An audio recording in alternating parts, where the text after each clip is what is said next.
In searching for information on the correlation between MBTI psychological type or personality type and mental illness, I ran across some information which was interesting on the correlations of MBTI type and optimism and pessimism. Isabel Myers believed that sensing and intuition were most related to pessimistic and the optimistic attitude.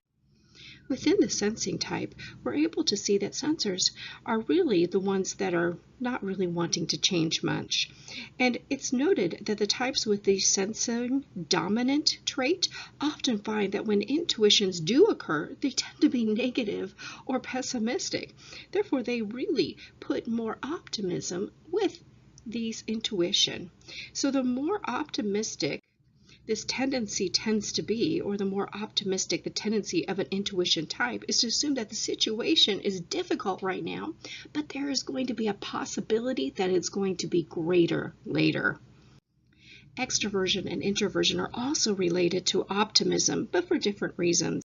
Extroverts tend to be more home in the world, and because of that, they tend to really be able to deal with the demands that are placed upon them, whereas introverts are more not as likely to feel comfortable in the outside world, and they deal with more frustrations, and they are really more put out by the demands placed upon them by others.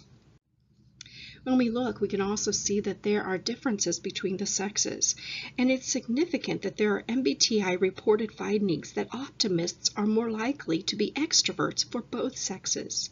Female optimists are more likely to be an intuitive type, and male optimists are more likely to be a thinking type. Anxious females are more likely to be introverted and intuitive, where anxious males were more likely to be a feeling type.